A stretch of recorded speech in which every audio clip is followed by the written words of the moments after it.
Père, nous te disons merci pour l'étude de ce soir. Merci de nous avoir amenés ici. Et l'objectif de cet enseignement, que cela s'installe dans tous les cœurs et que cela produise de fruits dans toutes les vies et que l'étude de la parole soit profitable pour tout le monde, dans la vie de tout le monde et au travers de tout le monde au nom de Jésus. Merci Seigneur pour les ossements. Au nom de Jésus, nous prions. Je vous attends en paix à peine, hein? Vous êtes bénis. Asseyez-vous. Je souhaite bienvenue à tout le monde à l'étude de ce soir encore. Notre étude, ce n'est pas que nous sommes venus juste pour, comme d'habitude. Nous avons un objectif. L'objectif, c'est que la parole de Dieu est donnée pour un objectif. La parole de Dieu est lue et enseignée, entendue pour un objectif. La parole de Dieu est comprise et on doit méditer là-dessus, prier sur cela. Et la parole de Dieu, c'est de vivre cette parole. C'est déverser pour un objectif, pour notre salut, notre sanctification, pour notre force, pour notre fermeté et pour notre aller fermement dans le Seigneur. Cela doit être implanté et enraciné dans le rocher des âges pour que, quel que soit ce qui se produit autour de nous et dans notre nation, nous soyons en mesure de tenir ferme. À cause de ce que celui qui nous indique, la parole nous indique à comment nous devons être solides et fermes dans le Seigneur. Aujourd'hui, nous venons dans Jacques chapitre 1. Nous voulons lire le verset 22. Jacques chapitre 1 et le verset 22. Mettez en pratique la parole et ne vous bornez pas à l'écouter en vous trompant vous-même. Ce soir, le titre c'est « Les pratiquants heureux qui croient à la parole ». Les pratiquants heureux qui croient à la parole de la Bible. Alors, vous devez être des pratiquants de la parole, c'est-à-dire vous êtes sauvés, vous venez au Seigneur pour la première fois quand vous êtes venus. Il nous a confrontés, comme nous sommes venus, il a confronté notre vie passée et il a dit, voici cette chose de vie ne peut pas nous amener au ciel. Et nous voici, nous voulons parvenir au ciel. Que dois-je faire? Repentez-vous et croyez à la bonne nouvelle. Soyez des pratiquants de la parole. Puisque nous sommes en train d'écouter ou d'étudier la parole, avez-vous fait cela? Êtes-vous repenti? Avez-vous reçu le Seigneur Jésus-Christ? Est-ce que vous pouvez m'amener là où cela s'est produit? Et comment cela est arrivé? Et pouvez-vous dire ce qui s'est passé exactement après que vous êtes repenti et cru au Seigneur Jésus-Christ? Soyez pratiquants de la parole et ne vous mettez pas seulement à l'écouter. S'il dit... poursuivez la paix avec tous les hommes, recherchez la paix avec tous les hommes et avec la sanctification sans laquelle personne ne verra le Seigneur. Vous devez savoir que c'est un commandement et c'est une demande qui est déposée sur nous, demandant de rechercher la paix avec tous les hommes et la sanctification sans laquelle personne ne verra le Seigneur. Heureux les purs dans le cœur, ceux que le cœur pur, parce qu'ils verront Dieu. Avez-vous fait cela? Vous l'avez entendu, non? Beaucoup de fois. Mais avez-vous fait cela? Dans la cité de Jérusalem, jusqu'à ce que la promesse du Père soit là, vous devez rester à Jérusalem. Vous recevrez une puissance, le Saint-Esprit survenant sur vous. Avez-vous fait cela? Est-ce que vous êtes resté à chercher la face de Dieu jusqu'à l'avoir? Parce que ceux qui espèrent l'Éternel renouvellent leur force. C'est spirituel. Et nous ne devons pas attendre le Seigneur. Mais vous devez rester jusqu'à ce que l'Esprit de Dieu descende sur votre vie. Vous devez être rempli du Saint-Esprit. Et vous ne devez pas être rempli de vin. Est-ce que vous avez fait cela? Êtes-vous rempli? Êtes-vous rempli du Saint-Esprit? Les maris, aimez vos femmes. Comme Christ aussi a aimé l'Église. Et c'est un ordre, c'est un commandement. Vous ne devez pas être des écouteurs de la parole, des auditeurs de la parole seulement. Vous devez être des pratiquants de la parole. Avions-nous fait cela? Je vous donne un commandement nouveau. Que vous devez aimer. Vous devez vous aimer les uns les autres. aussi que je vous ai aimé. Est-ce que l'amour contrôle nos vies? Est-ce que l'amour confie nos vies, conduit nos vies et dirige nos vies? Et à tout moment, est-ce que cela se fait envers les autres?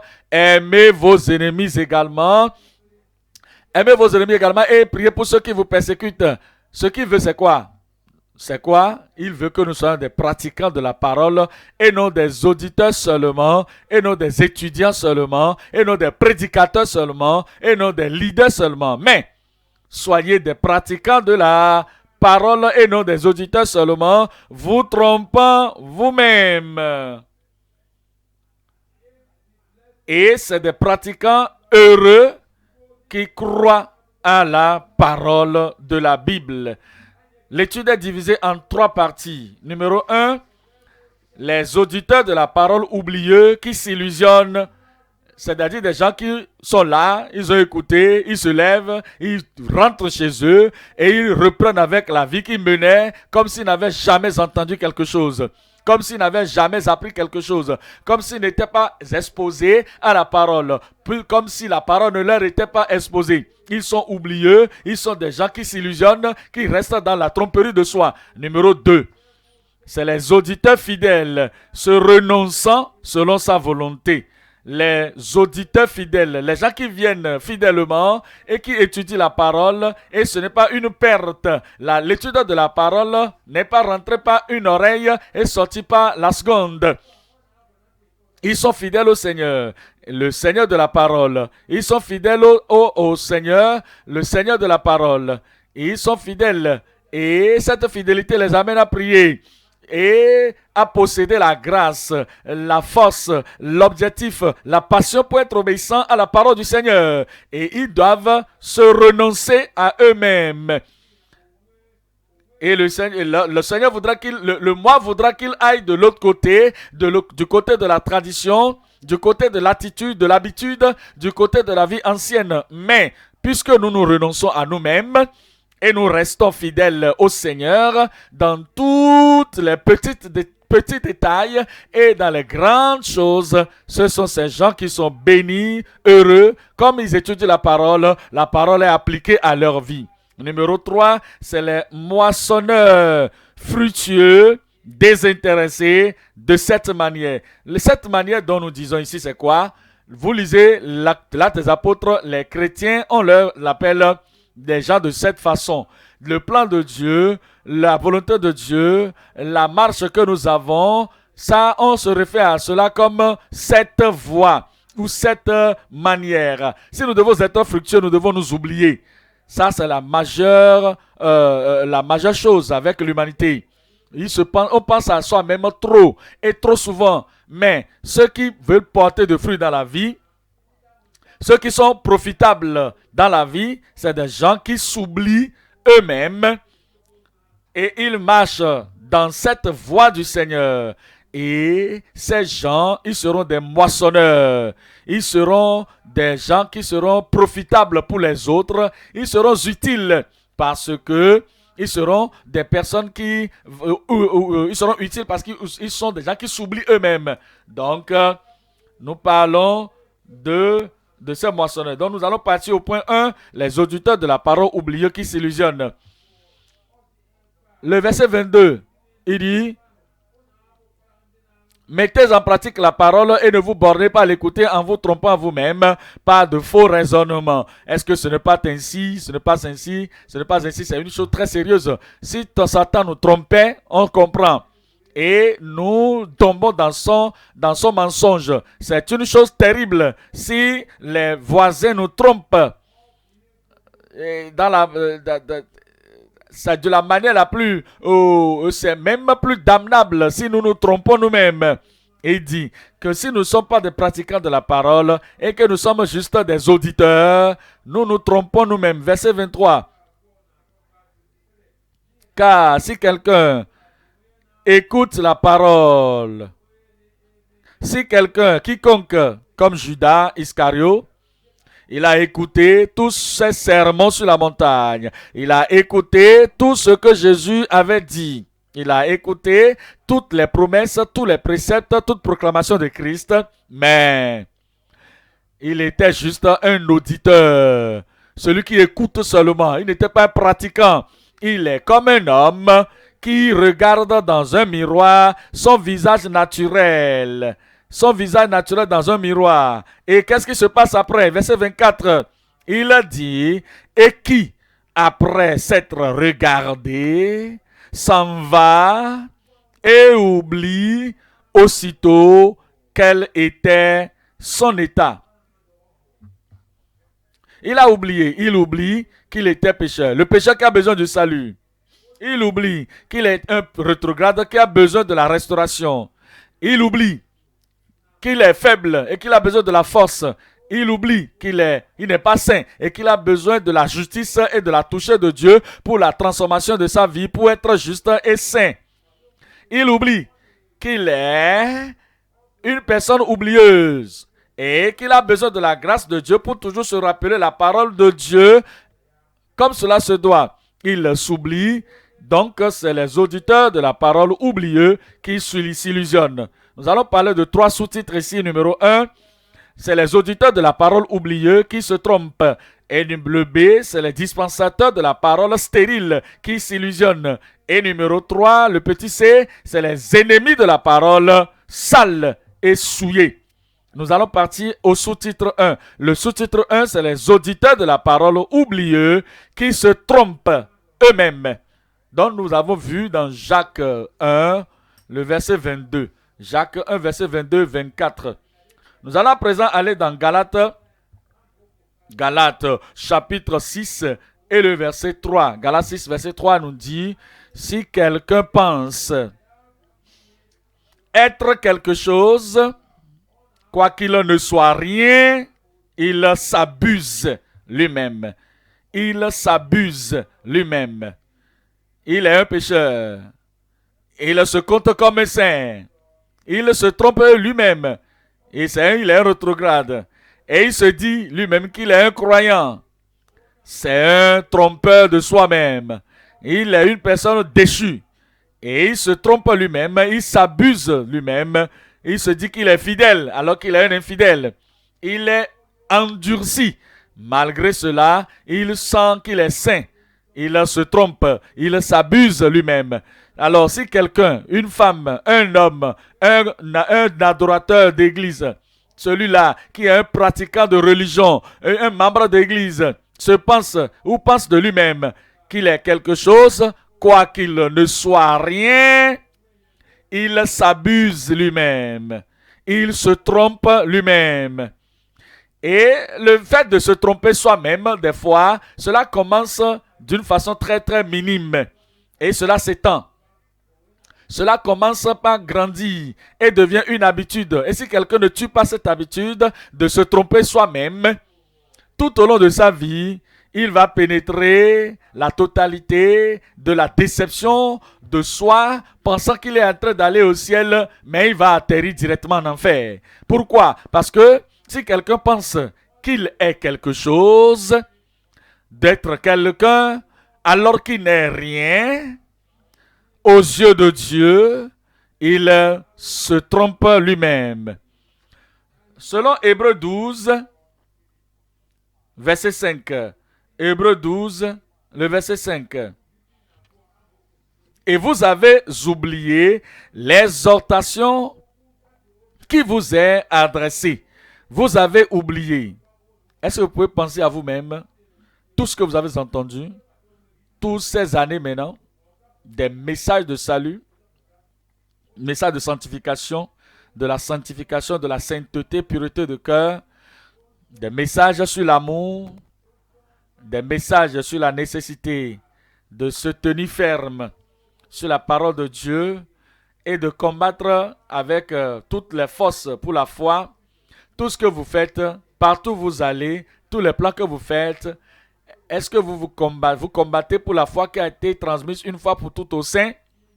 Tout ce que nous avons entendu. Est-ce que vous vous souvenez de ces choses? Est-ce que je me souviens de ces choses? Est-ce que je prends ces choses à cœur quand je planifie quelque chose? Lorsque je veux prendre une décision, lorsque je veux aller, je veux quitter ici pour là-bas, est-ce que j'ai oublié ces choses? Il dit aux chrétiens hébreux, vous avez oublié l'exhortation qui vous est adressée comme à des fils.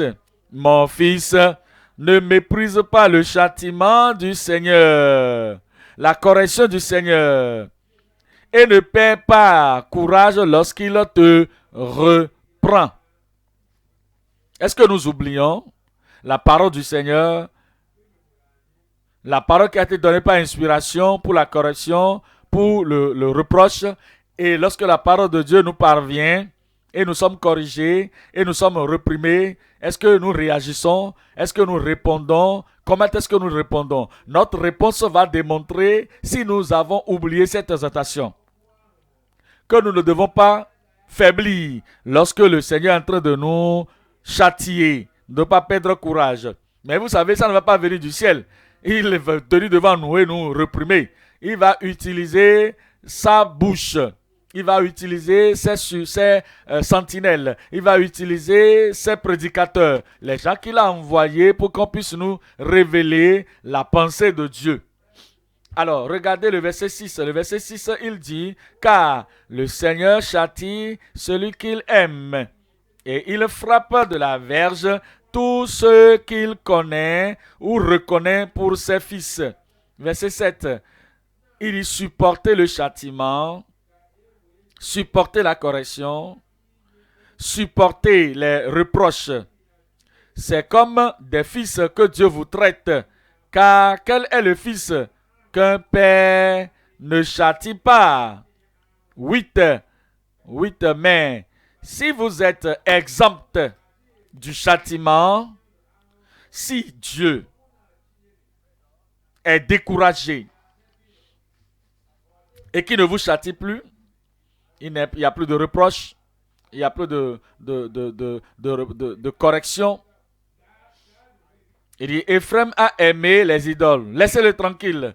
Je lui ai écrit les grandes choses de ma parole et il les a considérées comme des choses étrangères. Laissez-le tranquille. Si Dieu laisse quelqu'un tranquille de cette façon, s'il est resté sans châtiment, qu'est-ce qu'il serait de lui? Qu'est-ce qui serait de lui? Alors, on le considérait comme un bâtard, un fils illégitime. Il nous dit dans 2 Pierre 1, 2 Pierre 1 verset 8, 2 Pierre 1 verset 8, il dit que si ces choses sont en vous et ils sont avec abondance, c'est-à-dire les vertus, les vertus et la glorieuse grâce de Dieu demeurant en nous et abondent, elles ne vous laisseront point toisifs ni stériles pour la connaissance de notre Seigneur Jésus-Christ. Verset 9. Verset 9. Mais celui qui ou celui en qui ces choses ne sont pas est aveugle. Il ne voit pas de loin et il a mis en oubli la purification de ses anciens péchés. Il a oublié qu'il était venu au Seigneur pour être purgé. Et il était purgé. Et il se préparait pour le ciel. Il était sauvé pour être sur la voie du ciel. Mais il n'a pas continué d'apprendre. Il n'a pas continué de faire ce que le Seigneur lui a enseigné. Il a oublié maintenant toutes ces choses. Il a oublié qu'il était souillé et qu'il a été lavé de ses anciens péchés. Le verset 10, c'est pourquoi, frères, appliquez-vous d'autant plus à affermir votre vocation et votre élection, car en faisant cela, pratiquant de la parole, si vous le faites, ce n'est pas seulement les auditeurs, en faisant cela, vous ne broncherez jamais. Sous-titre 2, c'est les dispensateurs de la parole stérile qui s'illusionnent. Ce n'est pas seulement les auditeurs maintenant, mais il y a les dispensateurs. C'est-à-dire les gens qui connaissent la parole et qui dispensent la parole de Dieu. Ils enseignent d'autres personnes, ils conduisent d'autres personnes. Mais eux aussi qui dispensent la parole, ils ne pratiquent pas ce qu'ils enseignent. Ils prêchent, mais ils n'accomplissent pas ce qu'ils disent. Ils déclarent, mais ils ne font pas comme la parole de Dieu l'exige. Ces dispensateurs de la parole sont des gens qui s'illusionnent, des gens qui se trompent eux-mêmes. Il est dit dans 2 Timothée 3, verset 5, ayant la forme de la piété, mais reniant ce qui en fait la force. Éloigne-toi de ces hommes-là. Ils ont la forme de l'apparence, il a dit l'apparence de la piété. Ils prêchent, ils déclarent, ils étudient, ils connaissent la doctrine. Mais c'est seulement l'apparence, c'est seulement dans la forme. Mais ils n'ont pas la grâce et la force pour faire ce qu'ils prêchent. Ces dispensateurs de la parole, ils disent, oh, vous ne pouvez pas les encourager en les écoutant. Ils disent et ils ne font pas. Verset 7. Apprenant toujours, continuant de prêcher, continuant à proclamer, continuant à mettre l'emphase sur les doctrines et ne pouvant jamais arriver à la connaissance de la vérité. Et ces gens qui sont proches d'eux, comme les femmes, les enfants, ils vont savoir, ils connaissent la parole, ils le connaissent il connaît la parole dans sa tête, mais il ne l'a pas dans le cœur. Et les amis qui sont proches de lui, ils savent qu'il a une apparence de la piété, mais qu'il n'a pas la puissance pour obéir et la puissance pour faire ce qu'il proclame. Regardez Luc chapitre 13. Luc 13, verset 6. Luc chapitre 13, le verset 6. Il dit aussi cette parabole. Un homme avait un figuier planté dans sa vigne. Il vint pour y chercher du fruit et il n'en trouva pas. Vous parlez, lequel fruit dit? Le fruit de l'esprit. L'amour, la joie, la paix, la longanimité, la fidélité, la foi, la douceur, la bonté et la tempérance, la maîtrise de soi. Ça, c'est les fruits que le Seigneur cherche. Comme nous lisons la parole, comme nous étudions la parole, il vint pour y chercher du fruit et il n'en trouva point. Verset 7. Alors, il dit au vigneron, voici 3 ans que je viens chercher du fruit, je viens chercher du fruit, je viens chercher du fruit. Si le Seigneur vient vers nous et qu'il parle, il nous dit sa parole, le Seigneur vient vers nous et il a dit que le Seigneur est venu, je suis venu chercher et sauver celui qui était perdu.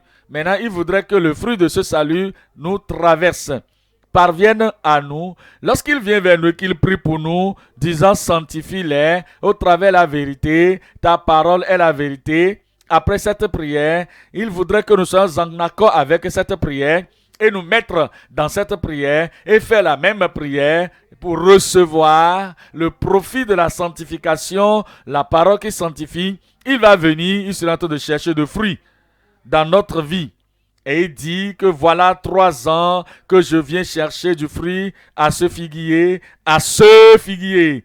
Ce figuier, il se réfère à toi en particulier. Et je n'en ai point trouvé. Coupe-le. Pourquoi occupe-t-il la terre inutilement? Le verset 8 nous dit que le vigneron lui répondit, Seigneur, laisse-le encore cette année. Donne-lui encore d'opportunités. Mais c'est limité. C'est seulement 7 années seulement. Le Seigneur ne va pas continuer de manifester la patience si éternellement, indéfiniment, cette patience si nous ne portons pas de fruits. Il dit que mon esprit ne va pas continuer toujours avec l'homme parce qu'il est un homme, les poussières. Le Seigneur ne serait pas en train d'attendre de façon indéfinie. Il nous donne une autre chance. Aujourd'hui, vous avez l'opportunité encore. Vous écoutez la parole de Dieu et il voudrait que vous soyez des pratiquants de cette parole. Il dit que je vais faire quelque chose. Laisse-le encore cette année. Je creuserai tout autour et j'y mettrai du fumier. Verset 9.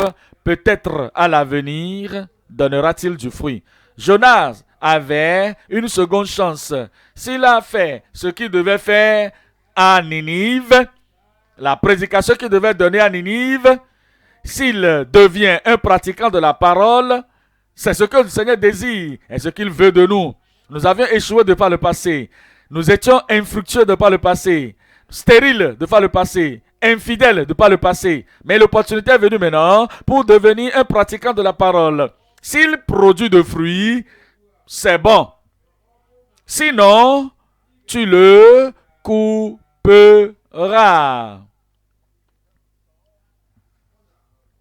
Hébreux, chapitre 6. Hébreux 6, verset 7. Hébreux 6, verset 7. Lorsqu'une terre est abreuvée par la pluie qui tombe souvent sur elle et qu'elle produit une herbe utile à ceux pour qui elle est cultivée, elle participe à la bénédiction de Dieu. C'est quoi? Un homme a mis une semence en terre. Dieu a envoyé la pluie. La terre a donné à cette semence de donner de fruits. C'est cette terre qui a produit la bénédiction de Dieu, a participé à cette bénédiction. Verset 8, regardez ça, le verset 8. Mais, si cette semence produit des épines et des chardons, elle est réprouvée et près d'être maudite. Si nous devons produire de fruits nourrissants, de figues nourrissantes, parce que le travail a été fourni sur nous, nous devons produire les fruits appropriés, des fruits plaisants, des fruits profitables. Il dit c'est bon. S'il produit de bons fruits, le Seigneur va continuer d'envoyer la bénédiction. Mais au lieu de produire de bons fruits, au lieu de produire des fruits de rédemption, des fruits qui prouvent que nous sommes rachetés, des fruits qui prouvent qu'il nous a rendus justes, des fruits qui prouvent que nous avons laissé le monde et que nous sommes en Christ, devenant une nouvelle créature, c'est les fruits qu'il espère. Mais si nous produisons autre chose, les œuvres de la chair, si nous produisons autre chose, la nature de Satan, si nous produisons autre chose, le résultat de la défaite et de la dépravation, il dit, elle est reprouvée et près d'être maudite. Et on finit par y mettre le feu. Regardez Matthieu chapitre 7. Matthieu 7, 17. Matthieu 7, 17. Il dit que tout bon arbre porte de bons fruits, mais le mauvais arbre porte de mauvais fruits. Ça, c'est le caractère dont il est question ici. Ça, c'est le style de vie. Ça, c'est le comportement. Ça, c'est l'habitude. Le verset 18. Un bon arbre ne peut porter de mauvais fruits. Il dit, c'est une âme sauvée. Elle ne peut pas produire de mauvais fruits. C'est un esprit debout dans le Seigneur, demeurant dans le Seigneur. Il ne peut pas produire de mauvais fruits. Une âme vraie, véridique, ne peut pas produire des fruits de tromperie, des langages de mensonges. Il dit ici qu'un bon arbre, celui qui a été rendu bon par le Seigneur, ne peut pas porter de mauvais fruits, ni un mauvais arbre porter de bons fruits. Verset 19. Verset 19. Tout arbre qui ne porte pas de bons fruits, il est coupé et jeté au feu. Est-ce que vous avez compris? Ça, c'est les œuvres, les paroles de Jésus lui-même. Et Jésus a parlé à propos de ce feu de tourment, ce feu éternel, ce feu qui ne s'éteint jamais. Il en a parlé plus que tout autre prédicateur, plus que toute autre personne dans toute la Bible. Jésus a dit, tout arbre qui ne porte pas de bons fruits est coupé et jeté au feu. Verset 20. verset 20 dit, c'est donc à leurs fruits que vous les reconnaîtrez. C'est donc à leurs fruits. Ce n'est pas par leur témoignage de la bouche. Ah, je viens toujours à l'église, non? Je suis toujours en train d'écouter la prédication. J'ai même écrit, j'ai pris des notes. Non, non, non, ce n'est pas ce que tu dis, mais ce n'est pas les fruits que tu portes. C'est ce que tu fais qui nous donne de te connaître. Est-ce que tu es libéré des œuvres de la chair? Par les fruits, vous les connaîtrez. Est-ce que tu as le fruit de l'esprit au-dedans de toi? Est-ce que tu vis comme si tu es un membre du corps de Christ? Et ce que Christ aurait fait, c'est ce que tu es en train de faire. C'est pas le fruit que vous les connaîtrez. Verset 21. Verset 21. Ceux qui me disent, Seigneur, Seigneur. Qui a dit Seigneur, Seigneur? C'est le prédicateur qui le dit, Seigneur, Seigneur. Le soi-disant croyant dit Seigneur, Seigneur. Même les vierges folles disent Seigneur, Seigneur. Ouvre pour nous la porte, les religieux, les traditionnels. Ils disent Seigneur, Seigneur, la dénomination, les gens de dénomination, de congrégation ci et là. Jésus dit, ce n'est pas tous ceux qui me disent Seigneur, Seigneur, qui entreront dans le royaume de Dieu, le royaume des cieux, mais celui-là seul.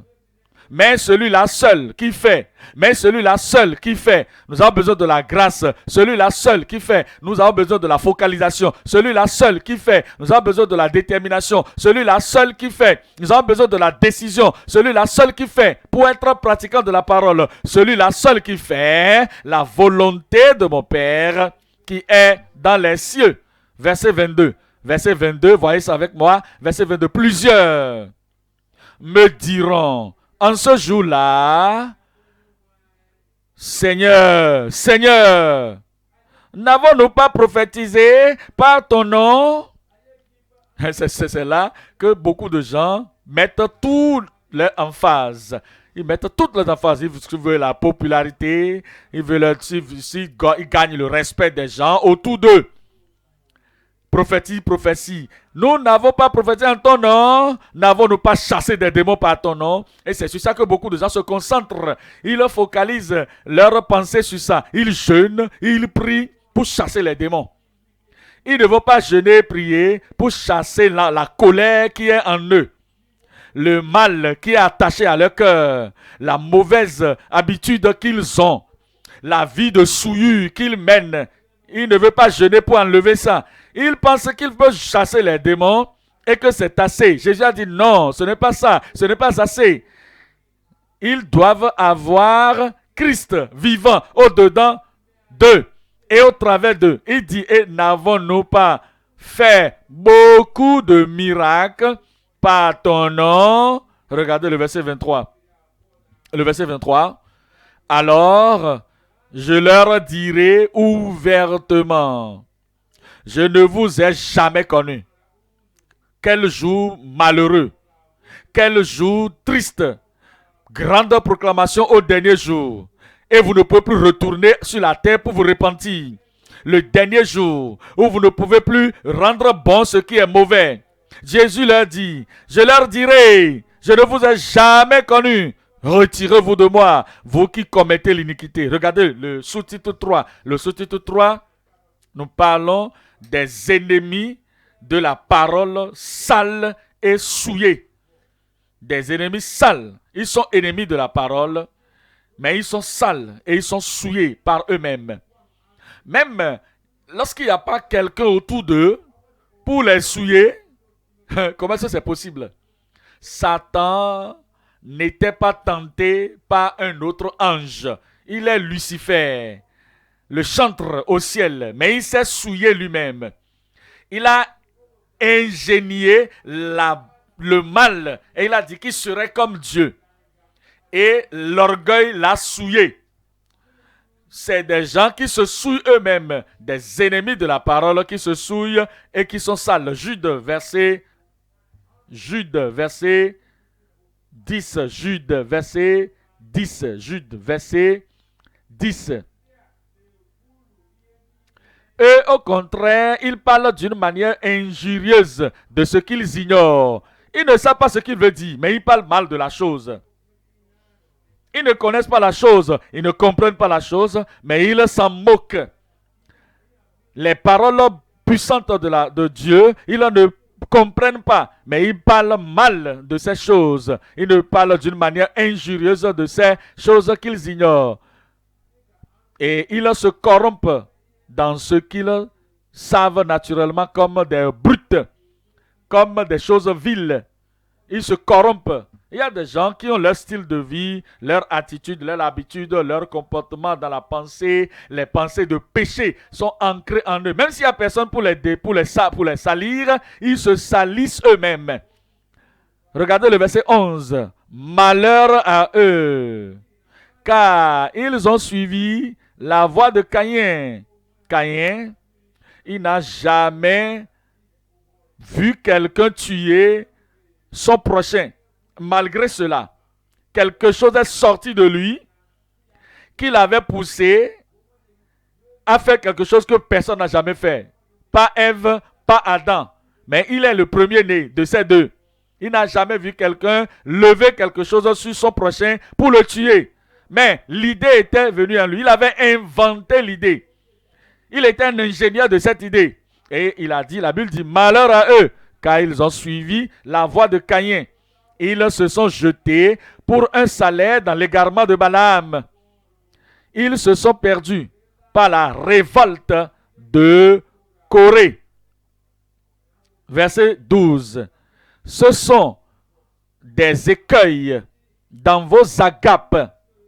Ça veut dire quoi? Ils viennent à la réunion, ils viennent à l'assemblée, ils viennent communier avec le peuple de Dieu dans l'église. Comme s'ils étaient partis de nous. Ils viennent bouger, ils viennent manger, ils viennent faire la fête avec nous et ils se nourrissent, faisant impunément bonne chair, se repaissant eux-mêmes. Ce sont des nuées sans eau, poussées par les vents, des arbres d'automne sans fruits, 2 fois morts, déracinés. Des rétrogrades sont-ils. Verset 13. Il dit au verset 13, ils sont des vagues furieuses de la mer, rejetant l'écume de leur impureté. Lorsqu'ils parlent, ils oublient que ce qu'ils disent, c'est vraiment honteux. Mais ils le disent avec chaleur, ils le disent avec le rire. Ils parlent des méchantes choses qu'ils ont faites, ils parlent du péché qu'ils ont commis. Ils parlent de ça en s'amusant, je vous l'ai dit. Ils le disent, ils s'amusent comme si de rien n'était. Malgré ça, ils vont à l'église, ils viennent à l'église, ils lisent la Bible, ils étudient la Bible. Et ils se mettent, ils ont le plaisir dans ces choses pécheresses qu'ils font ou qu'elles font. Malgré le fait qu'ils sont en train de venir à l'église. Et ils sont des astres errants auxquels l'obscurité des ténèbres est réservée pour l'éternité. C'est réservé pour eux pour l'éternité. Les ténèbres, l'obscurité, leur réservée pour toujours. 2 Timothée chapitre 4. 2 Timothée 4, 3. 2 Timothée 4, 3. 2 Timothée 4, verset 3. 2 Timothée 4, verset 3. Il dit, car il viendra un temps, le temps est maintenant venu. Ceci est écrit il y a plusieurs années passées. Le temps viendra, ça c'était le futur, mais maintenant le temps est là. Car il viendra un temps où les hommes ne supporteront pas la saine doctrine. Ils aiment la motivation. Ils aiment les paroles d'excitation. Ils aiment tout ce que les prédicateurs peuvent dire, qui vont les amener à rire, je vous l'ai dit, à rire, à se réjouir dans leur méchanceté, dans leur péché. Ils sont contents. Mais écoutez la doctrine de la repentance, le salut, la nouvelle alliance, la nouvelle créature dans la nouvelle alliance, venir écouter le message sur la vie qui est mené suivant la grâce de Dieu. Ils ne sont pas prêts à écouter ça. Car il viendra un temps où les hommes ne supporteront pas la sainte doctrine, mais ayant la démangeaison d'entendre des choses agréables, ils se donneront une foule de docteurs selon leurs propres désirs. Verset 4. Détourneront l'oreille de la vérité et se tourneront vers les fables, vers les histoires, vers des choses qu'on peut dire. Et on va fabriquer ceci, fabriquer cela. Et tout ce qu'on peut dire pour que les gens puissent être curieux. Ils veulent entendre encore, ils veulent entendre encore. Mais la doctrine, l'enseignement, l'exhortation solide qui peut les amener à se repentir et parvenir au ciel à la fin des temps, ils ne jouissent pas de ça. Ils ne veulent pas ça. Regardez Osée 8. Osée 8, verset 11. Osée 8, verset 11. Éphraïm a multiplié les autels pour pécher. Et ces autels l'ont fait tomber dans le péché. Verset 12.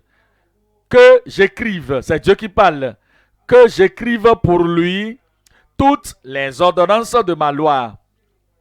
Que j'écrive pour lui toutes les ordonnances de ma loi.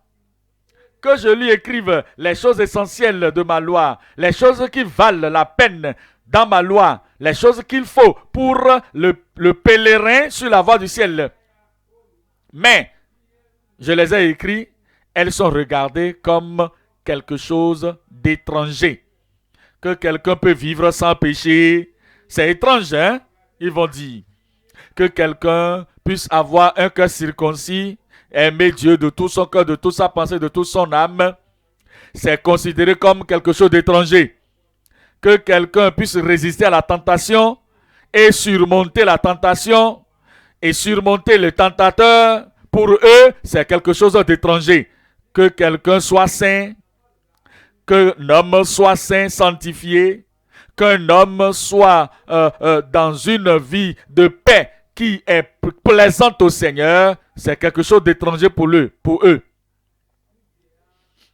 Ils ont leurs décisions, leurs pensées, leurs désirs, leurs émotions. Tout est consacré au Seigneur, abandonné au Seigneur. Pour eux, quand on le dit, c'est quelque chose d'étranger.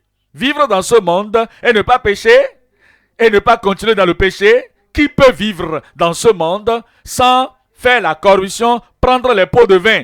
Qui peut le faire? Pour eux, c'est une chose d'étranger. C'est quelque chose d'étranger. Je lui ai écrit toutes les ordonnances de ma loi. Elles sont regardées comme quelque chose d'étranger. Venons au point numéro 2. Point numéro 2, c'est les auditeurs fidèles se renonçant selon sa volonté. Nous revenons dans Jacques 1, verset 22. Jacques 1, verset 22. Soyez pratiquants de la parole et non des auditeurs oublieux, vous trompant vous-même. Verset 25. Mais celui qui aura plongé les regards dans la loi parfaite, la loi de la liberté, et qui aura préservé, n'étant pas un auditeur oublié, mais se mettant à l'œuvre, celui-là sera heureux dans son activité. Nous parlons de 3 choses ici.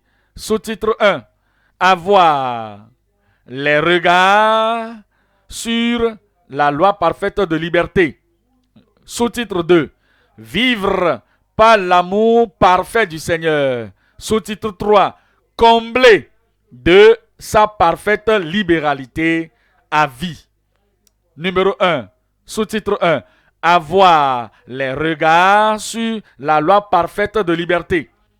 Il est dit dans Jacques 1, verset 25, Jacques 1, verset 25, mais celui qui aura plongé les regards dans la loi parfaite, la loi de Dieu, la loi de la liberté, l'ancienne alliance, la nouvelle alliance, il se réfère à cela comme la loi parfaite de liberté. La loi de Dieu est pure et c'est parfait. Et la loi de Dieu nous libère. Il nous libère, elle nous libère. Elle nous donne et nous conduit dans la liberté que nous devons avoir en Christ. Voilà pourquoi il dit que nous devons plonger les regards dans la loi parfaite, la loi de la liberté. Et il dit, et qu'il aura persévéré, n'étant pas un auditeur oublieux, mais se mettant à l'œuvre, c'est-à-dire pratiquant la parole, celui-là sera heureux dans son activité. Psaume 19, Psaume 19. Psaume 19. Psaume 19, verset 7. Il dit, la loi de l'Éternel est parfaite, elle sauve l'âme. Plongez les regards dans la loi parfaite et nous aurons l'âme sauvée. La parole de Dieu est la parole parfaite de Dieu. Et elle nous montre la perfection. Elle nous montre notre iniquité. Elle nous montre notre transgression. Et cela peut nous montrer également la parole qui nous lave. Lave-moi et je serai pur comme la neige. Purge-moi et je serai plus blanc plus que la neige. Il dit que c'est la parole qui nous montre notre imperfection, qui nous montre le parfait et qui nous montre également comment nous pouvons être purifiés, purgés, afin qu'il nous parfait. La loi de l'Éternel, verset 8, Louis II, est parfaite. Elle restaure l'âme. Le témoignage de l'Éternel est véritable. Il rend sage l'ignorant. Il rend sage l'ignorant. La langue ignorante. Le verset 8, le verset 9, il dit, les ordonnances de l'Éternel sont droites. Elles réjouissent le cœur. Les commandements de l'Éternel sont purs. Ils éclairent les yeux. La crainte de l'Éternel, verset 10, est pure. Elle subsiste à toujours. La crainte de l'Éternel est pure. Elle subsiste à toujours. Les jugements de l'Éternel sont vrais. Ils sont tous justes. Verset 11. Verset 11. Ils sont plus précieux que l'or. La loi de l'Éternel, les statuts de Dieu, les commandements de l'Éternel sont précieux plus que l'or, que beaucoup d'or fin. Ils sont plus doux que le miel, que celui qui coule des rayons. 2 Timothée, chapitre 3, verset 16. 2 Timothée 3, 16. Toute écriture, ce n'est pas quelques écritures, toute écriture, les directement venues de Christ, celles qui sont directement données par Christ, toute écriture, celles que les apôtres ont données, Matthieu, Marc, Luc, Jean, Pierre, Paul, Jean, tout cela que Dieu a utilisé dans le Nouveau Testament pour nous donner le Nouveau Testament, toute écriture et tout ce que nous avons entendu dans l'Ancien Testament, tout de la Genèse jusqu'à l'Apocalypse, personne ne doit soustraire de ça, personne ne doit soustraire de ça, personne ne doit y ajouter quoi que ce soit. Toute écriture est inspirée de Dieu et utile pour enseigner, pour convaincre, pour corriger, pour instruire dans la justice. L'écriture ne peut pas nous instruire à comment pécher, de comment tomber, de comment être corrompu, comment se souiller. Donc si quelqu'un est pécheur, il n'a pas reçu ça des Écritures. Cela vient de la nature dépravée de l'homme ou de la femme. Mais l'Écriture est donnée pour que cela puisse nous enseigner la doctrine, nous donner, nous convaincre, nous donner la correction et nous donner les instructions dans la justice. Verset 17. Tout cela est fait afin que l'homme de Dieu, l'enfant de Dieu, soit parfait, accompli et propre à toute bonne œuvre. Et c'est ce que la parole fait. Voilà pourquoi il est dit dans Ésaïe, chapitre 34, Ésaïe 34, 16. Ésaïe 34, verset 16. Verset 16 dit, consultez le livre de l'Éternel, la Bible, le livre de Dieu. Le livre de Dieu, le livre de l'Éternel, toute la Bible, consultez le livre de l'Éternel et lisez, aucun d'eux ne fera défaut, ni l'un ni l'autre ne manqueront, car sa bouche, c'est dit la bouche de l'Éternel l'a ordonné, et c'est son esprit, l'esprit de l'Éternel, qui les rassemblera. Le sous-titre 2, c'est de... Nous venons de plonger les regards dans la loi parfaite de liberté. Numéro 2, nous vivons par l'amour parfait du Seigneur. L'amour parfait du Seigneur. C'est ainsi que nous vivons. Si nous regardons son amour, il nous dirige à être purgés et purifiés par la rédemption et la justice. Et ainsi, nous serons en mesure de vivre par l'amour parfait du Seigneur. Il nous dit dans Matthieu 22, verset 27. Matthieu 22, verset 27. Il est dit, Matthieu 22, verset 27, que tu aimeras l'Éternel ton Dieu de tout ton cœur, de toute ta pensée, de toute ton âme. Ça, c'est le principe par lequel nous vivons. Et nous ne devons jamais prendre vacances, prendre congé de cela. Nous ne sommes pas sauvés aujourd'hui pour dire aujourd'hui là, je suis sauvé, j'aime Dieu de tout mon cœur, de toute ma pensée. Mais aujourd'hui là, je ne veux pas, je suis en congé. Dans la maison, en dehors de la maison, dans la rue, dans le train, dans le bus, au village, dans la ville, au lieu de travail, n'importe où nous nous trouvons, dans n'importe quelle condition nous nous trouvons. Cela ne dépend pas de ce que je me sens bon aujourd'hui, hein. Je me sens mauvais aujourd'hui, hein. Aujourd'hui c'est samedi, je suis très triste aujourd'hui. Non, à tout moment, nous devons avoir Christ vivant au-dedans de nous. Et nous devons vivre selon la parfaite loi de Dieu. Jésus a dit, tu aimeras le Seigneur ton Dieu de tout ton cœur, de toute ton âme et de toute ta pensée. Verset 40. De ces deux commandements dépendent toute la loi et les prophètes. Cela veut dire quoi? Aimer ton prochain également comme toi-même est inclus. Regardez Romains 13, le verset 8.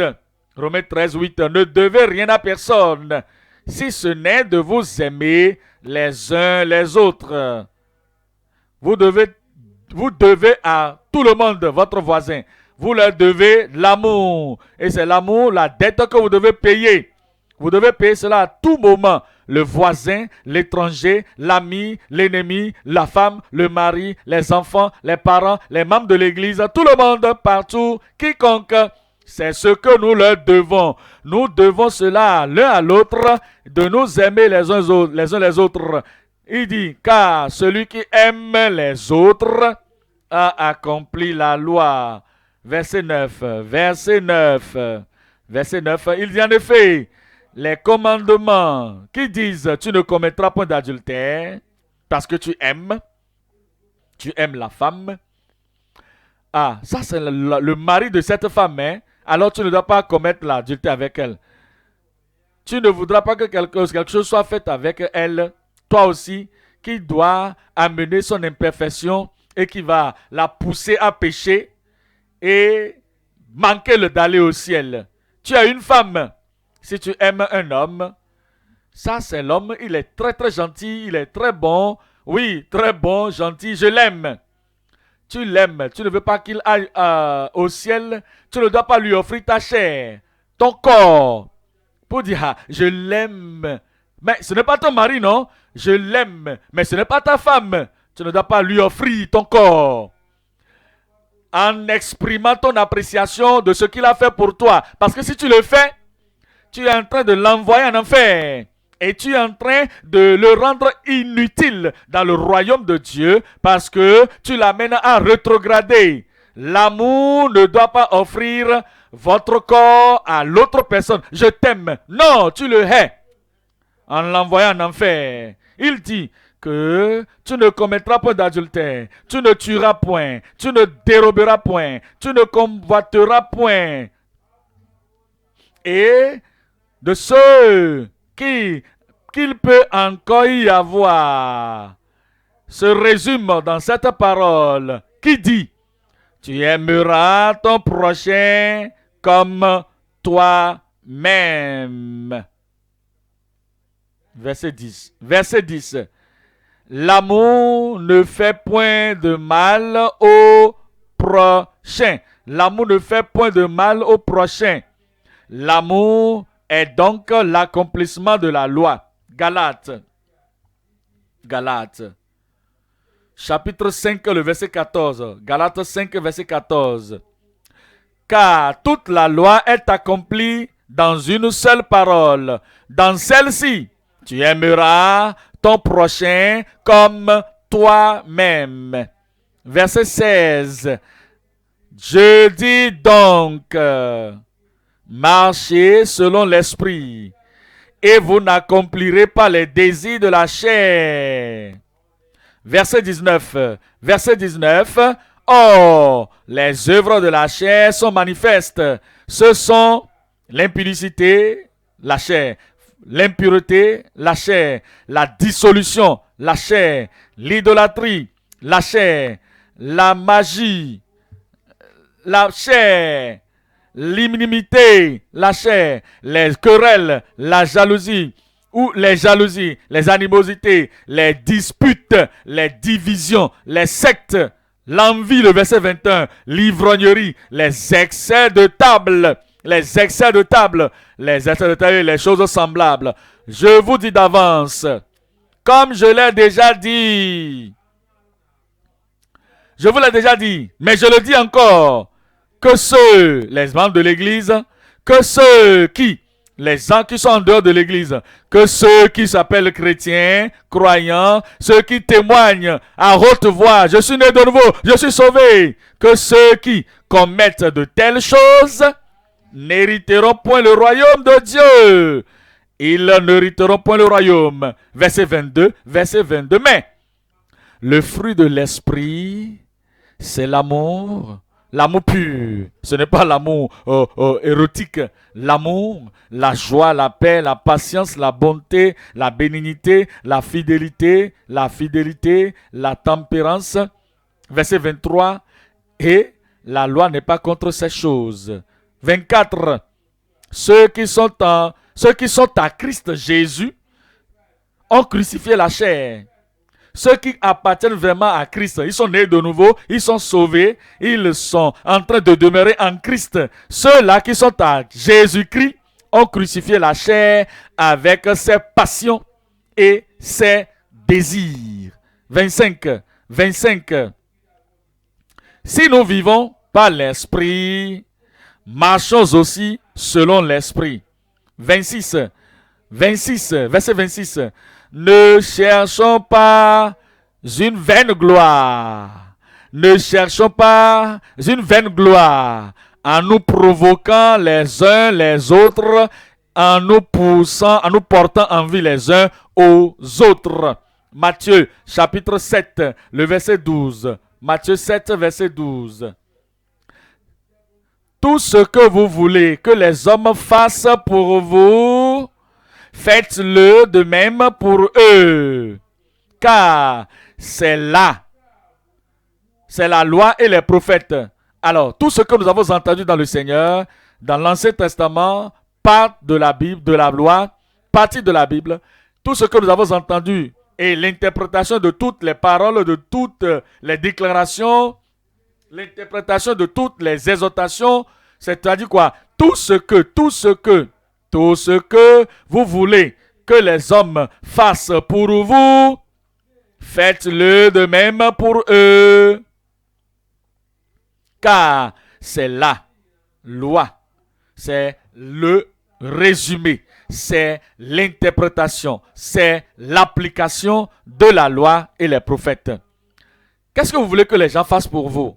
Qu'ils vous haïssent, qu'ils gardent malice contre vous, qu'ils ne vous pardonnent pas, c'est ça? Qu'ils vous retiennent à propos de ce qui s'est passé 10 ans passés. Vous ne voulez pas ça, non? Qu'est-ce que vous voulez? Vous voulez qu'ils vous pardonnent. Vous voulez qu'ils vous aiment. Vous voulez qu'ils se comportent appropriément envers vous. Vous voulez qu'ils vous aident et qu'ils ne vous blessent pas. C'est ça, non? Tout ce que vous voulez que les autres fassent pour vous, vous aussi, faites-le de même pour eux. Le sous-titre 3. Le sous-titre 3, c'est combler ou rempli de sa parfaite liberté pour la vie. Jacques 1, verset 25. Jacques 1, verset 25. Mais celui qui aura plongé les regards dans la loi parfaite, la loi de la vérité, de la liberté, et qui aura persévéré, n'étant pas un auditeur oublieux, mais se mettant à l'œuvre, pratiquant la parole, celui-là sera heureux dans son activité. Celui-là sera rempli de sa libéralité pour aujourd'hui, pour toujours, pour toute la vie. Psaume 68, Psaume 68, verset 19. Psaume 68, verset 19. Psaume 68, le verset 19. Il dit, béni soit le Seigneur, verset 20, 8 secondes, chaque jour. Quand vous faites chaque jour, béni soit le Seigneur chaque jour. Quand on nous accable, Dieu nous délivre. Alors Dieu, il dit que c'est chaque jour qu'il nous remplit. Béni soit le Seigneur chaque jour. Quand on nous accable, Dieu nous délivre. Il est le Dieu de notre salut. Alors, Éphésiens 1, verset 3. Éphésiens 1, verset 3. Éphésiens 1, verset 3. Il dit, béni soit Dieu, le Père de notre Seigneur Jésus-Christ, qui nous a bénis de toutes sortes de bénédictions spirituelles dans les lieux célestes en Christ. Christ est au ciel. Nous sommes en Christ. Il nous élève pour que nous puissions nous asseoir à côté de lui dans les lieux célestes. Et vivant au ciel, en affectionnant nos pensées, nos désirs sur les choses du ciel, les choses élevées, il nous donne encore de bénédictions avec ces choses célestes. Hébreux 5, verset 9. Hébreux 5, verset 9. Hébreux 5, verset 9. Et qui, après avoir été élevé à la perfection, est devenu pour tous ceux qui lui obéissent, l'auteur d'un salut éternel. Il est parfait. Et il a offert un sacrifice parfait.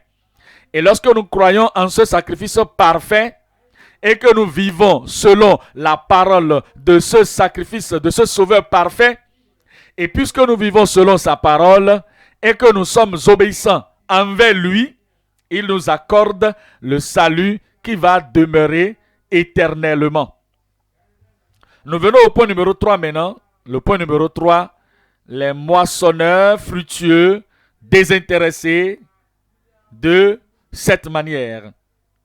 Nous nous oublions dans le service pour les autres. Nous nous oublions dans le service pour le Seigneur. Et tout ce que nous désirons faire, c'est de lui plaire. Et non nous plaire nous-mêmes. Qu'est-ce qui va plaire au Seigneur? Jacques, chapitre 1, le verset 26. Il dit, 1 verset 26, que si quelqu'un parmi vous croit être religieux, sans tenir sa langue en bride, mais en trompant son cœur, la religion de cet homme est vaine. Verset 27. Verset 27. La religion pure et sans tache devant Dieu, notre Père, consiste à visiter les orphelins et les veuves dans leurs afflictions et à se préserver des souillures du monde. De se garder, de se préserver. Dieu, garde-moi. Ça, c'est une bonne prière. Hein? Toi aussi, tu dois te préserver. Par expérience de ta vie passée, à partir de la connaissance que tu as dans la parole, tu dois savoir qu'il y a des choses, il y a des gens qui voudront te donner la souillure, te rendre sale, te rendre mauvais, méchant. Si tu veux être préservé du mal, tu dois te garder toi-même d'abord. Te préserver du mal, de la souillure. Moissonneur fructueux désintéressé de cette manière. 3 sous-titres encore ici. Nous parlons sous le sous-titre 1, l'avertissement des croyants. Et la langue bridée dans sa marche. Sous-titre 2. Le souci équilibré pour les souffrants dans notre monde. Ce n'est pas dans tout le monde entier. Non, ce n'est pas la majorité des gens dans le monde. Mais notre monde, le monde immédiat. Ceux qui vous entourent dans votre communauté, ceux que vous connaissez dans votre congrégation, ceux que vous connaissez dans l'église, qu'ils ont des charges, ils sont déchargés, ils sont des souffrants. Vous devez avoir un équilibre, un souci équilibré envers eux. Le sous-titre 3, c'est la conservation biblique des croyants non entachés par la mondanité. Voyons le sous-titre 1. Le sous-titre 1 parle de l'avertissement aux croyants et la langue bridée dans leur marche. Jacques 1, verset 26. Jacques 1, 26. Si quelqu'un parmi vous croit être religieux, se dit être spirituel, se dit qu'il n'est plus charnel, tu te dis que tu vas au ciel. Si quelqu'un pense être religieux, sans tenir sa langue en bride, mais en trompant son cœur, la religion de cet homme est vaine. Est-ce que vous voyez, la langue là, c'est la langue qui parle mal des autres. Vous devez brider cela. C'est la langue qui ment. Vous devez brider cette langue. C'est-à-dire que gardez la langue sous votre contrôle. C'est la langue qui trompe votre voisin. Celui qui est trop proche de vous, c'est la langue qui les trompe. Si nous bridons notre langue, il n'y aura pas de tromperie. C'est la langue qui dit des choses de haine. C'est la langue qui empoisonne la vie des autres. C'est la langue qui fait mal aux autres. C'est le monde de feu. C'est le monde de l'iniquité. Et si nous voulons démontrer que nous sommes des enfants de Dieu, nous devons brider notre langue. La brider, la préserver du mal, de la déception, de la tromperie, du mensonge, de tout ce qui est souillure, tout ce qui est mauvais. Il est dit dans Psaume 39. Psaume 39, verset... Psaume 39. Il dit au verset... Psaume 39, le verset 1. Il dit, je disais, verset 2, 8 secondes, je veillerai sur mes voies. Voilà, c'est des gens sérieux. C'est des gens sérieux qui veulent aller au ciel, ça. Je dis, je veillerai sur mes voies, de peur de pécher par ma langue. Je mettrai un frein à ma bouche, tant que le méchant sera devant moi. Le méchant serait là, il est un bavardeur, il bavarde tellement, dans le bavardage, il veut parler. Je veux t'amener à son niveau, il veut t'amener à son niveau, mais tu dois brider ta langue, contrôler ta langue, parce que tu es à la recherche de quelque chose que tu veilles sur, quelque chose sur laquelle tu veilles. Le verset 3, je suis resté muet. Dans le silence, j'y suis resté. Je me suis tu. Quoique malheureux. Des fois, lorsque vous parlez là, vous oubliez vos défauts. Vous oubliez les choses que vous devez corriger dans votre vie. Vous oubliez que vous devez prier. Vous oubliez que vous devez retourner à la croix pour que vous puissiez refaire votre charge, se préparer pour le ciel. Alors le psalmiste dit, je suis resté muet dans le silence et ma douleur n'était pas moins vive. Verset 4, mon cœur brûlait au-dedans de moi. Un feu, lorsque j'étais en train de méditer, lorsque j'étais en train de penser, je pensais à ma vie. Je pensais à là où je suis. Je pensais là où je devais être. Si vous avez un compagnon qui veut toujours parler, et lorsque vous vous levez le matin jusqu'à ce que vous dormez, il parle. Il ne vous donne pas le temps de penser à votre vie. Il ne vous donne pas le temps de penser à votre futur, de penser au commandement de Dieu, de penser aux exigences de Dieu, de penser à vos défauts, de penser à votre vie, afin que vous puissiez vous préparer pour le ciel. Il dit, mon cœur brûlait au-dedans de moi, un feu intérieur me consumait. Et la parole est venue sur ma langue. Qu'est-ce qu'il a dit lorsque la parole est venue sur sa langue? Verset 5. Éternel, dis-moi, quel est le terme de ma vie? Quelle est la mesure de mes jours? Qu'est-ce que cela est? Que je sache combien je suis fragile. Proverbe 26, verset 3. Proverbe 26, le verset 3. Le fouet est pour le cheval, le mors pour l'âne, et la verge pour le dos des insensés. Qui est le sensé? Qui est l'insensé? Celui qui ne pense pas au ciel. Il ne pense pas au futur. Il ne pense pas à ce qui peut lui être, ce qui peut lui arriver, ce qu'il pouvait être.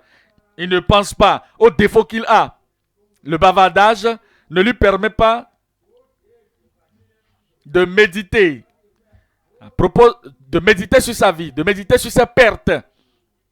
Et ceux qui l'entourent, lui-même, il est un fou. Il est un insensé. Il est sur le chemin des insensés. Et le verset 4, il a des gens autour de lui également qui sont des fous. Ne réponds pas à l'insensé selon sa folie, de peur que tu ne lui ressembles toi-même.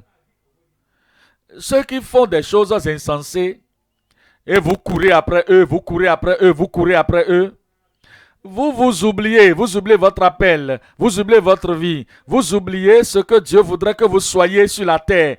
Et il y aurait toujours des gens, des fous, des insensés qui ne pensent pas à leur futur et qui ne pensent pas non plus à votre futur. Tout ce qu'ils veulent faire, c'est de jouer à la folie. Et il dit, il ne faut pas les regarder. Ne lui réponds pas. Il ne faut pas réagir à ce qu'il fait. Il ne faut pas réagir à ce qu'il fait. De peur que toi-même tu ne lui ressembles. Tu seras comme lui. Verset 5. Verset 5. Mais il y a des fois, il ne sait pas la profondeur de sa folie. Il n'a pas maîtrisé la profondeur de sa folie. Alors des fois, vous devez le conduire et lui donner la sagesse. Réponds à l'insensé selon sa folie, afin qu'il ne se regarde pas comme sage. Mais vous devez équilibrer tout équilibrer. Ne passez pas toute votre vie à répondre à la folie du faux. Ne passez pas votre temps à répondre à ceux qui ne pensent pas à leur futur et veulent qu'il soit comme ça, que tu sois comme ça. Il ne faut pas lui répondre selon sa folie, afin de ne pas être comme lui. Et vous vous battez, et c'est une bataille civile au-dedans de vous. Vous n'avez pas la concentration, vous n'avez pas la sagesse, la connaissance de pouvoir combattre la bataille externe. Regardez Jacques 3, verset Jacques 3, le verset 1. Jacques 3, verset 1. Mes frères, qu'il n'y ait pas parmi vous un grand nombre de personnes qui se mettent à enseigner, car vous savez que nous serons jugés plus sévèrement. Verset 2. Nous bronchons tous de plusieurs manières. Si quelqu'un ne bronche point en parole, ça veut dire quoi? Vous pouvez dire, aujourd'hui, je veux vivre justement aujourd'hui, un jour à la fois.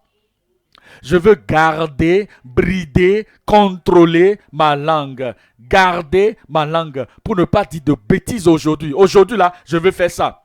Et lorsque demain va arriver, vous prenez la résolution de dire, aujourd'hui encore, ma langue m'a toujours créé de problèmes. Dans la chute, dans l'échec. Mais aujourd'hui seulement, je vais garder ma langue, je vais préserver ma langue, je vais brider ma langue, juste pour aujourd'hui. Et cela va faire un jour à la fois, ça va devenir une habitude pour vous. Et vos lèvres, votre langue, votre bouche ne va plus vous conduire dans le décor.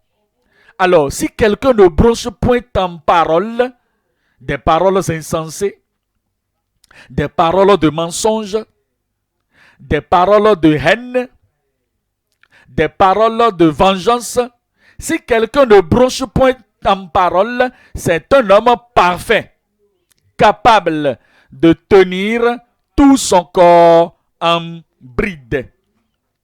Le sous-titre 2, le souci équilibré pour les souffrants dans notre monde, dans votre monde, dans l'environnement où vous vivez. Ceux que vous pouvez toucher, ceux que vous pouvez atteindre, ceux que vous pouvez aider. Il dit dans la première partie de Jacques 1, le verset 27, il dit que la pure religion, la religion pure et sans tache devant Dieu, notre Père, cela consiste à faire quoi? À visiter les orphelins et les veuves dans leurs afflictions. Visitez-les pour les aider. Visitez-les pour les élever, les encourager. Visitez-les pour porter les charges avec eux. Visitez-les pour leur offrir de l'aide financièrement, matériellement, moralement, courage, confort, soutien, tout. Regardez Job. Job 21. Job 29 plutôt. Job 29. 29 verset 12. Job 29 verset 12. 29 verset 12. Il dit, verset 12, car je sauvais le pauvre qui implorait du secours et l'orphelin qui manquait d'appui. Je les sauvais. Il dit, je regarde mon voisin, je regarde les gens qui m'entourent et je leur offre de l'aide. Je les vois qui n'ont rien comme aide et j'en ai plus qu'eux. Je vais les aider et nous devons le faire. Aider. Donner de l'aide. Donner une main d'aide à quelqu'un pour soulever les gens de leur charge. Donnez de la nourriture aux affamés. Partagez vos habits avec les nus. Et les charges qui sont sur eux financièrement, aidez-les autant que vous pouvez. Verset 13. La bénédiction du malheureux venait sur moi. La bénédiction du malheureux venait sur moi. Je remplissais de joie le cœur de la veuve. N'est-ce pas bon? C'est la chose pratique qu'il faut faire. Ce n'est pas assez de dire je crois à la doctrine. Vous devez vivre la doctrine. Vous devez vivre ça, pratiquer ça et créer de la joie dans le cœur des gens. Et les gens qui sont sans joie, les gens qui sont tristes, les gens qui sont affamés à cause de la charge des douleurs qu'ils sont en train de traverser. Verset 14. Je me revêtais de la justice et je lui servais de vêtements. J'avais ma droiture pour manteau et pour turban. Verset 15. J'étais l'œil de l'aveugle et l'aveugle qui ne pouvait pas voir. Je l'aidais à voir. J'utilisais mes yeux pour lui montrer la voie. Et j'étais le pied du boiteux. Peut-être que vous devez les prendre au dos parce qu'ils sont boiteux. Vous devez les aider. Et s'il y a de déficiences en eux, ce qui manque en eux, parce que Dieu vous a béni. Vous avez les yeux pour voir, vous avez les pieds pour marcher. Vous avez cette possibilité. Prêtez-leur ce que vous avez afin que vous puissiez vivre une vie complète. Le verset 16. J'étais le père des misérables, c'est-à-dire des pauvres. J'examinais la cause de l'inconnu. Le sous-titre 3. Le sous-titre 3, c'est la conservation biblique des croyants non entachés par la mondanité. Jacques 1. Jacques 1, verset 27. La dernière partie du verset 27, il dit que nous devons nous préserver des souillures du monde. Se préserver des souillures du monde. Est-ce que vous savez que le monde va vous souiller et vous devez vous préserver de cette souillure du monde, de leur festival, de leur fête, de leur jour de plaisir, de leur musique, de tout ce qu'ils font dans le monde. Vous devez venir qui peut venir comme souillure vers le croyant, il doit s'en préserver. Regardez Jacques 4, 4. Jacques 4, verset 4. Adultère que vous êtes. Adultère spirituel bien sûr. Ne savez-vous pas que l'amour du monde, ne savez-vous pas que l'intimité avec le monde, ne savez-vous pas que l'amour avec le monde, l'interaction avec le monde, ne savez-vous pas que devenir ami du monde, c'est être ennemi de Dieu? Celui donc qui veut être ami du monde, il se rend ennemi de Dieu. Ennemi de Dieu. Dites-moi, quelqu'un est religieux et il est un ami du monde. Il va à leur soirée dansante, il boit leur breuvage et il partage avec eux. Moi, je ne vais pas être différent pour qu'on me traite de fanatique. Moi, non, je les aime et ils m'aiment. Je suis parmi eux. Et vous êtes amis avec eux. Et vous participez à leur style de vie. Et vous dites, la Bible dit, une telle personne, il est ennemi de Dieu. Maintenant, si cette personne meurt dans cette condition, vous pensez-vous va passer l'éternité? Il demeure dans l'église. Il vient à tous les cultes, il vient à tous les programmes, il est là, parlant avec nous. Lorsqu'il est mort, nous prenons même la responsabilité de faire son enterrement. Mais, il était un ami du monde. Dans son cœur, dans sa vie, dans son style de vie, dans tout le concernant. Il était un ami du monde. Mais il était un ennemi de Dieu. Ennemi de Dieu meurt sur cette terre, dans cette condition, où passera-t-il l'éternité? 1 Jean 2. 1 Jean 2.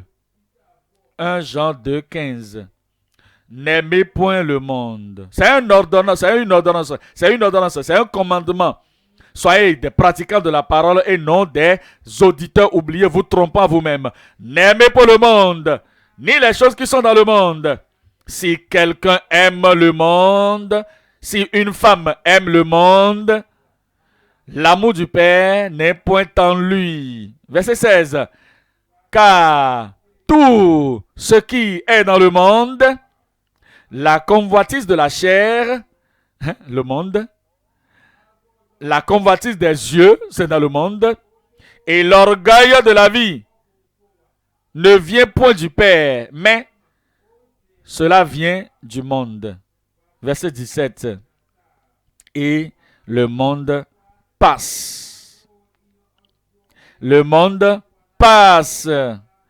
Et sa convoitise aussi passe. Mais celui qui fait la volonté de Dieu, celui-là demeure éternellement. Soyez des pratiquants de la parole et non des auditeurs seulement.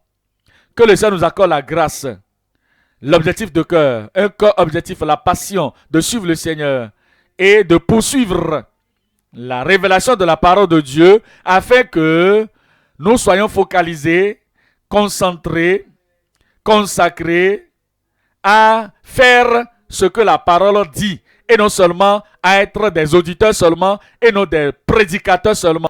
Que le Seigneur nous accorde une telle grâce au nom de Jésus. Tenons-nous debout maintenant et parlons à Dieu dans la prière. Tenons-nous debout et prions le Seigneur. Vous pouvez continuer dans la prière lorsque vous retournez chez vous. Tout amener, tout ce que vous avez entendu, vous devez vous agenouiller, prier chez vous sur ça. Est-ce que Dieu vous a parlé ce soir? Est-ce que Dieu vous a révélé quelque chose? Soyez pratiquants de la parole. Rappelez-vous d'où vous êtes tombés. Repentez-vous et pratiquez vos premières œuvres. Sinon, je viendrai vers vous et j'ôterai le chandelier de sa place, à moins que vous vous repentiez. Invoquez le Seigneur. Seigneur, tu m'as révélé beaucoup de ta pensée, ta parole, ta voix, ta volonté, tu me l'as révélé. Accorde-moi la grâce, toute la grâce qu'il faut, dont j'ai besoin, toute la force dont j'ai besoin la vie ferme dont j'ai besoin, la pensée droite dont j'ai besoin. Ne soyez pas irréfléchis. Pensez à la parole. Réfléchissez sur la parole afin d'être des pratiquants et non juste des auditeurs. Des prédicateurs comme moi, nous devons être des pratiquants et non seulement des prédicateurs de la parole. Les pharisiens prêchaient l'amour, mais ils ne pratiquent jamais ce qu'ils disaient. Même le peu qu'ils connaissaient, ils ne pratiquaient pas ça. Ils n'ont pas obéi à ce qu'ils disaient. Mais vous devez obéir. Obéissez seulement.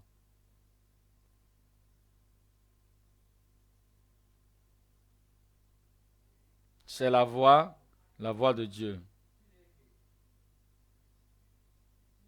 Lorsque son esprit te parle, il n'y a qu'une seule chose à faire. Obéir. Êtes-vous dans les mains de Dieu? Dans les mains du Sauveur?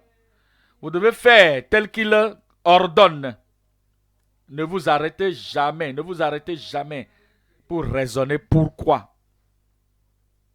Tout ce qu'il exige, c'est juste d'obéir.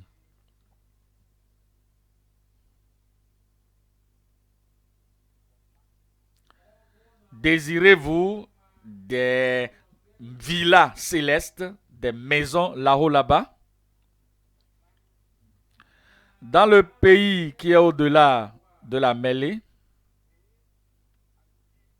la foi et le devoir crient: obéis, obéis, obéis, obéis.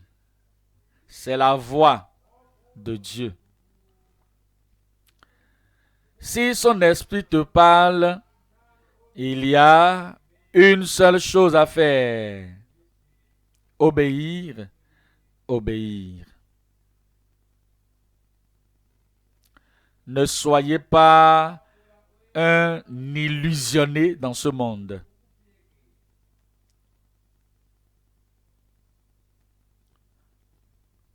Ne vous trompez pas vous-même. Soyez un pratiquant de la parole. Ne soyez pas quelqu'un qui se souille lui-même en écoutant la parole, mais obéir, obéir.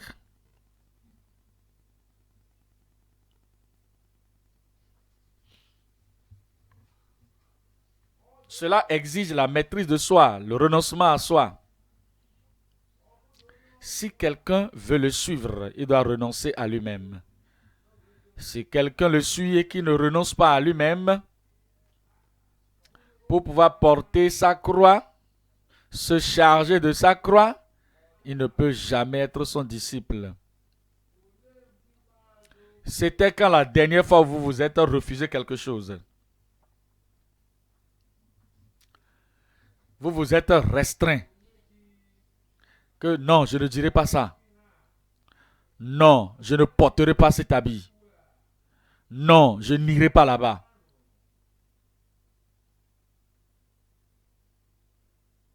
Je ne vais pas permettre aux œuvres de la chair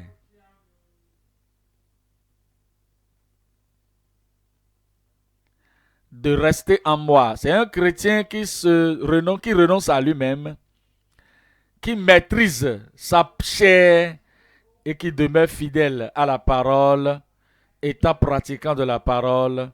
C'est lui seul qui pourra voir le Seigneur.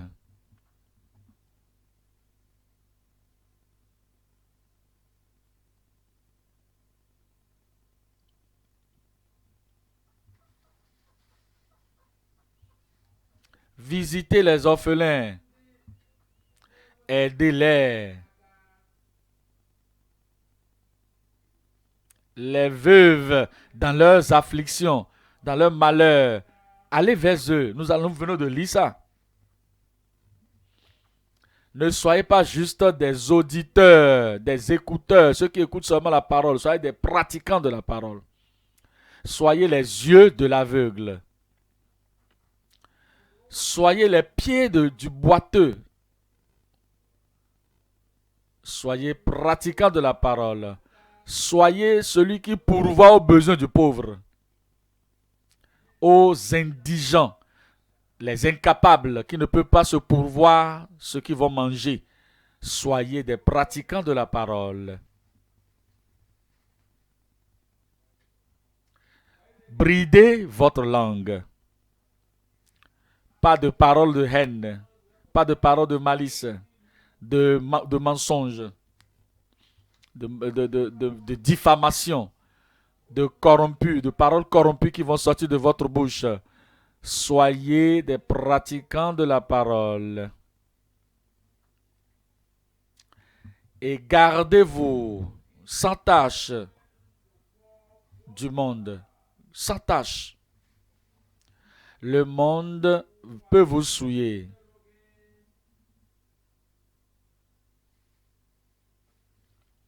Les associations avec eux, cela va vous souiller. L'intimité avec le monde vous disqualifiera d'aller au ciel.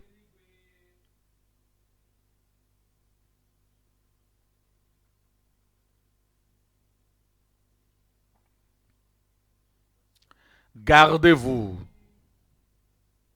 Préservez-vous de la souillure du monde.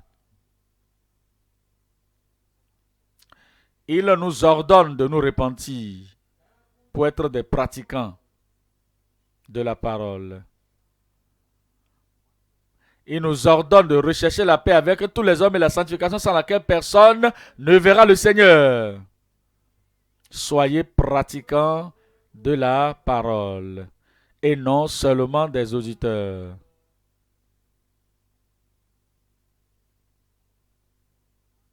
Il nous ordonne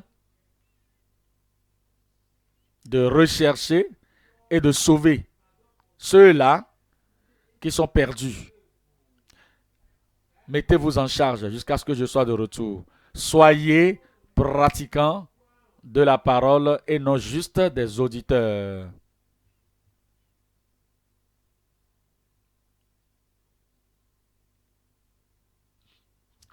Au nom de Jésus, nous prions. Notre Père, nous voulons te dire merci pour la révélation de ta parole. Merci pour ce que nous avons entendu. Et nous savons que la gloire, ce n'est pas juste dans l'écoute de la parole, mais les bénédictions se trouvent dans la pratique. Nous demandons la force, la focalisation, le désir et la détermination, la décision, la dédicace pour être pratiquant de la parole. Accorde à chacun de nous au nom de Jésus. Nous prions que personne parmi nous ne rejettera ta parole pour quelque raison que ce soit. Nous allons recevoir et nous allons l'appliquer. Et nous allons prier, nous allons recevoir la grâce et nous serons des pratiquants au nom de Jésus. Tous les jours, tout moment et toutes les périodes de nos vies, n'importe où nous serons. Quiconque sera avec nous, quiconque nous sera avec, nous demandons l'aide d'être des pratiquants de ta parole. Et nous prions, Seigneur, que les bénédictions qui sont pour ceux qui pratiquent ta parole, les obéissants, que ces bénédictions soient déversées sur tout le monde. Plus de grâce dans toutes les vies. Plus d'actes de capacité divine dans toutes les vies. Et nous prions que tu impartisses à chacun de nous la nature divine. Que nous soyons toujours dans l'amour, toujours aimer, toujours désirer, toujours prendre du plaisir à faire ta volonté. Garde-nous séparés et préservés du monde et de ses souillures. Garde-nous de nous concentrer et de concentrer nos vies à faire la volonté du Père Céleste. Merci Seigneur pour les ossements. Au nom de Jésus, le puissant nom, nous avons prié.